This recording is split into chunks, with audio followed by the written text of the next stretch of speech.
For thousands of men in the field during the Vietnam War, the M60 was the voice of firepower at the squad and platoon level. Mobile, brutal, and sometimes painfully unreliable.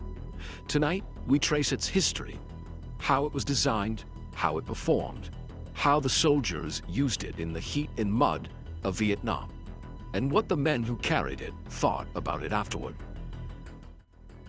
In the years following World War II, U.S. ordnance experts wanted a lighter, more flexible machine gun, a weapon that could serve as both a squad automatic weapon and a sustained fire support gun. On paper, it promised a lot. A gas-operated, open-bolt design with a quick-change barrel, pistol grip ergonomics, and the ability to be fired from a bipod, tripod, or vehicle mount. Its effective range on a tripod was commonly cited at about 1,100 to 1,200 meters. On the bipod, the practical area target range fell closer to 800 to 1,100 meters. The cyclic rate of fire usually sat between roughly 550 and 650 rounds per minute, and it used the 7.62 by 51 millimeter NATO round that offered substantial long-range power, giving it the range and penetration expected from a squad-level general-purpose machine gun. It used a gas-operated, short-stroke piston with the rotating bolt and fired from an open bolt to help keep the system cool during sustained fire. Ammunition was fed from disintegrating metal belts, M13 links, commonly in 100 or 250 round lengths, for squad or vehicle use, with controlled bursts used in combat to conserve ammo and reduce barrel wear. At roughly 23 pounds, in its original infantry configuration, the M60 was heavy to carry but still far lighter than older heavy water-cooled designs. It featured a quick-change barrel so crews could swap the overheated tube in the field, though early mechanisms could be awkward under stress. Taken together, those choices made the M60 a potent, flexible weapon, able to be slung for mobile assaults or mounted for sustained, interlocking fires. But the same stamped parts, open-bolt gas system, and a finicky quick-change assembly produced maintenance sensitivities that often surfaced harshly in Vietnam. The M60 served in multiple roles. At squad level, it was the automatic weapon that gave a rifle squad its volume of fire. A man carrying the M60, often called the saw gunner, or number one gun, provided suppressive arcs while the rifleman maneuvered. The M60 could be tripod-mounted for company or platoon defensive positions and used in a sustained fire role for area denial. Mounted on vehicles, the utility truck, armored personnel carriers, and on helicopters, it provided more firepower for convoys and air operations. In the air, the M60 became a standard door gun, fitted to Hueys and other helicopters, where its 7.62 round offered a balance of weight, ammo capacity, and lethality. Door gunners, sitting exposed on the skids or in the doorway, used the M60 to lay down suppressive fire during insertions and extractions, to protect medevac ships, and to engage enemy positions. The rhythmic rattle of M60 fire from a door gun is part of the auditory memory of Vietnam. The standard doctrine emphasized short, disciplined bursts rather than long dumping of belts. That was not just to conserve ammo. Sustained fire risked overheating the barrel, increasing the chance of cook-offs and barrel failure. The gun's weight made it tiring to carry over long patrols. Some gunners favored the M60 for its firepower, but hated the extra physical burden.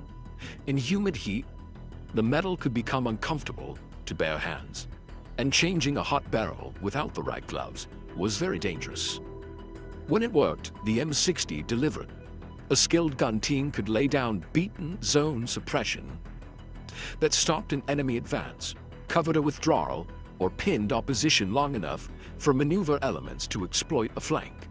In ambushes, M60s fired devastating short controlled bursts that could put entire enemy elements out of action.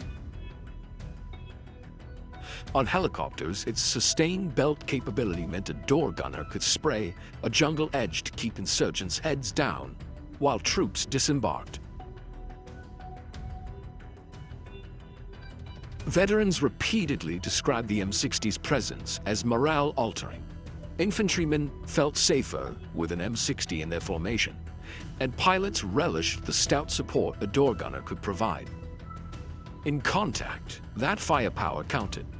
An M60 team at a defensive perimeter could blunt assaults and create a base of fire for counterattacks.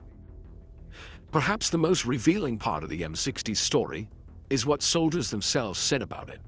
Accounts fall into two broad camps: those who loved the gun for its effect, and those who cursed it for its quirks.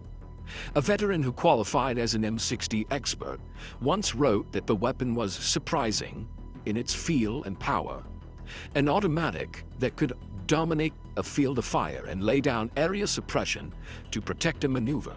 He described the M60 as impressive in its punch, a weapon that would make enemy heads go down, and that could clear a lane through foliage. But other veterans gave a different account. They called it the Pig, a name that stuck for a reason. The M60 could be hungry for ammunition, heavy to carry, and unpredictable when dirty. Soldiers joked about the M60's appetite. It would chew through belts of ammunition with an enthusiasm that quickly emptied a patina stores. More seriously, its tendency to jam unfouled and its sometimes fiddly disassembly made gunners nervous. In humid, muddy conditions, the M60 demanded meticulous care. If you couldn't clean it thoroughly, it would often not reciprocate on the battlefield. There's also a human detail rarely captured in technical specs. The M60 shaped squad life. The gunner, carrying the weapon and often the most ammo, formed a kind of anchor for the patrol. Gunners were prized, protected, courted by the squad. They were also prime targets. Disabling the M60 in contact could blunt the squad's firepower and tilt an engagement. That weight of responsibility affected how gunners were treated and how they'd carry themselves in the patrol rhythm. By the late 70s and 1980s, the US military began broadly replacing the M60 in many roles with the M240, a gun whose origins in the FN mag design gave it a reputation for durability and easier maintenance. Yet the M60 did not vanish. Variants and improvements kept it in service with other forces and in reserve roles. 50 years on now, the M60 still speaks to those who study and remember Vietnam. Its metal may have been polished, retooled, or retired in many arsenals, but its thunder still echoes in film, in recordings, and in the memories of veterans. The M60 taught lessons that changed how modern armies think about automatic weapons. Design must answer conditions, and doctrine must answer design. The men who carried it learned to love its strength and curse its weaknesses. In their hands, it was both a protector and a burden.